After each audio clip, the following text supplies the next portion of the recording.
నేనంటే నీకు అసలు ఇష్టం లేదా? వెన్నెల, ఎందుకు ఇప్పుడు అరుస్తున్నావు? నేను ఫీల్ అవుతుంటే నీకు అరుస్తున్నట్టుందా? వెన్నెల, ఒక విషయం అర్థం చేసుకో. ఈ వాచ్ ఇవ్వటాలు, దూరం నుంచి నన్ను చూడటాలు, నా అటెన్షన్ కోసం ఎదురు చూడటం, ఇవన్నీ నాకు అస్సలు నచ్చవు. అయితే నేనంటే నీకు ఇష్టం లేదా? చిన్నప్పటి నుంచి మన ఇద్దరం ఒకటిగానే పెరిగాం కదా బావా. నేను నిన్ను ఎంతగా లవ్. స్టాప్ ఇట్ వెన్నెల. నువ్వంటే నాకు ఇష్టం లేదు. నువ్వు నా టైప్ కాదు వెన్నెల.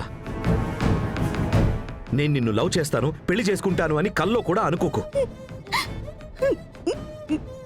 ఈ విషయంలో ఎవరేం చెప్పినా మారదు, పెళ్లి జరగదు. నీ మనసు మార్చుకుంటే నీకు నీ ఫ్యూచర్కి మంచిది.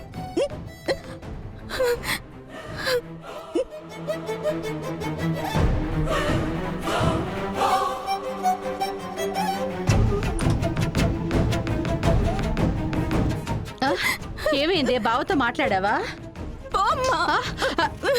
అయ్యో, ఏ వెన్నెల, వెన్నెల, వెన్నెల, తలుపు తీవే, తలుపు తీయమ్మా. ఎవడి? ఏమైంది? ఏమైంది అమృత?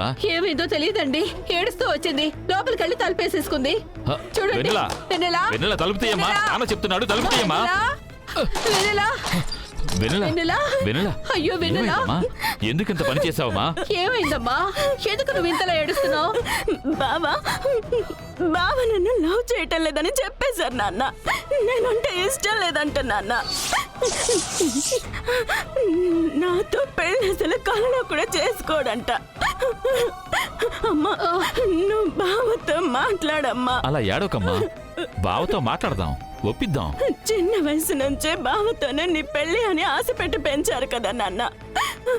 కానీ ఇప్పుడు బావ ఏమంటే అలాంటి ఛాన్సే లేదు. అయ్యో ఏడవకమ్మా. చూడు నాన్న, నా మనసుని నేను ఇంకా మార్చుకోలేను. బావలేని జీవితం బతకడం ఎందుకమ్మా? ఏయ్ వెన్నెల, అలా మాట్లాడకమ్మా. ఏయ్, అలంతా మాట్లాడకూడదే. ఇంట్లో పెద్దవాళ్ళం మేము ఉన్నాం కదా, అందరం బావతో మాట్లాడి బావతో నీకు ఎలాగైనా పెళ్లి జరిపిస్తామే. అమ్మా, బావ కుదరదంటే కుదరదని చెప్పేశాడమ్మా. నేనేం చేయాలమ్మా? ఏమండి?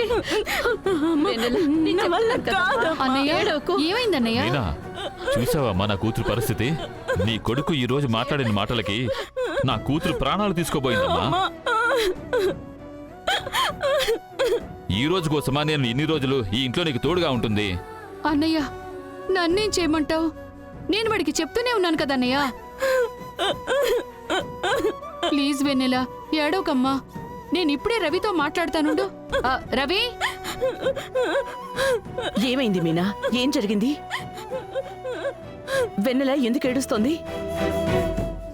ఝాన్సీ అమ్మా, నా కూతురు రవి మీద ఎన్ని ఆశలు పెట్టుకుందో మీకు తెలుసు కదా. చిన్న వయసు నుంచే వాళ్ళిద్దరికి పెళ్లి చేయాలనే కదా మనం అందరం అనుకున్నాం. ఎప్పుడు చూసినా రవి ఆ మాట తీసుకొస్తేనే కోప్పడుతున్నాడు. ఇవాళ నా కూతురు ఆశగా తనతో మాట్లాడటానికని వెళ్ళింది, తిట్టి పంపించాడంట. సరే, బాధపడకుదలే. తను చచ్చిపోతానంటోంది. నన్నేం చేయమంటారో చెప్పండి. ఉండండి, నేను రవితో మాట్లాడతాను. రవి,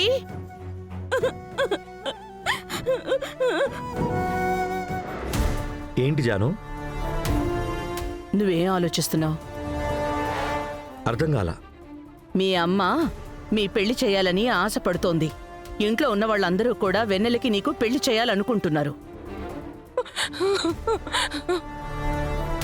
నువ్వు బాగా ఆలోచించి నీ నిర్ణయం చెప్తే.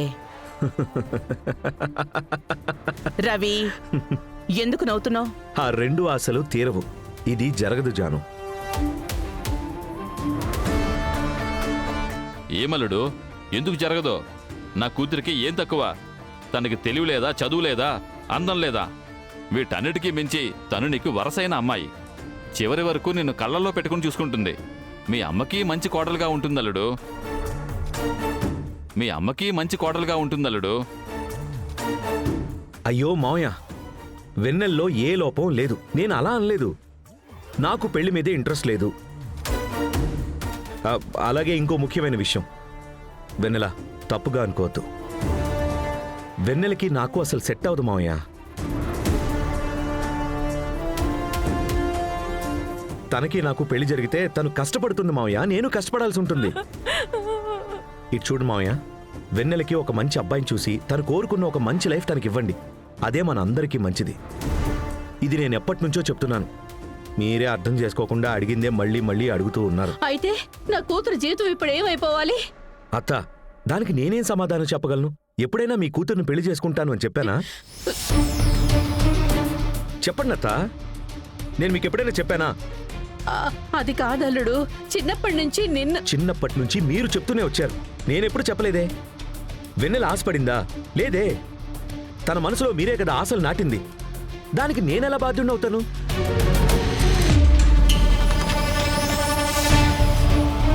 రే పాపం రా, వెన్నెల చాలా మంచి అమ్మాయి. తనని ఎందుకురా కష్టపెడుతున్నావు? తనకి మించిన మంచి అమ్మాయి మనకెక్కడ దొరుకుతుంది చెప్పు? నాకు అసలు పెళ్ళే వద్దని చెప్తున్నానమ్మా. ఎందుకొద్దు? ఇలాగే బ్రహ్మచారిగానే ఉండిపోదాం అనుకుంటున్నావా? చెప్పు.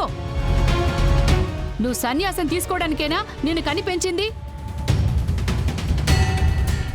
రే రవి, మన వంశం ఆగిపోతే ఎలారా? అమ్మా ఆపమ్మా. నీకేంటి, నేను ఇప్పుడు పెళ్లి చేసుకోవాలి అంతే కదా? సరే, నేను పెళ్లి చేసుకుంటాను.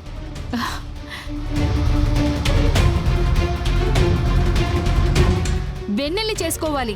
అబ్బా అమ్మా, మళ్ళీ మళ్ళీ అదే మాట తీసుకురావద్దమ్మా. తను నాకు అసలు సెట్ అవ్వదమ్మా. అన్నా,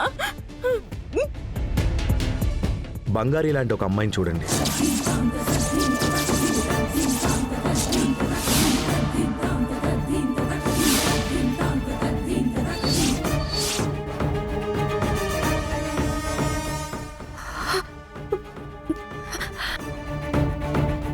అయిపోయింది. నా కొడుకునేదో మాయ చేసింది. ఇందుకేనా ముందు పెళ్ళొద్దు అంటున్నావు నువ్వు? మీనా, అల్లుడు పెళ్ళొద్దు అని అంటం లేదు, వెన్నెలతో వద్దు అంటున్నాడు. ఈ ఇంట్లోకి వచ్చిన రోజే నేను అనుకున్నానే ఇలాంటిదేదో ఒకటి జరుగుతుందని. నిన్నసలు అమ్మా, ఇప్పుడు ఎందుకమ్మా బంగారీని తిడుతున్నావు? చూడండి, దాన్నొక్క మాట అంటే ఎంత కోపం వస్తుందో ఈయనకి. మరేంట్రా, తల్లాంటి అమ్మాయి కావాలి అని చెప్పావుగా, అంటే తన మీద నువ్వు మనసు పరుచుకున్నావా? తప్పుగా మాట్లాడతమ్మా. నేను ఒక ఎగ్జాంపుల్గా చెప్పానంతే. మీలో బంగారీ గురించి ఎవరైనా తప్పుగా మాట్లాడితే నేను ఊరికే చూస్తూ ఉండాలని చెప్తున్నా. నేను ఒక ఎగ్జాంపుల్గా చెప్పానంతే. మీలో బంగారీ గురించి ఎవరైనా తప్పుగా మాట్లాడితే నేను ఊరికే చూస్తూ ఉండాలని చెప్తున్నా.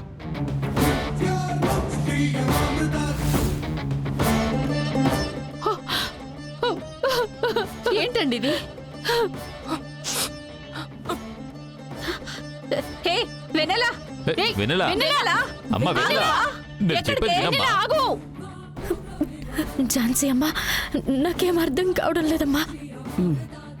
నాకంతా అర్థమైంది.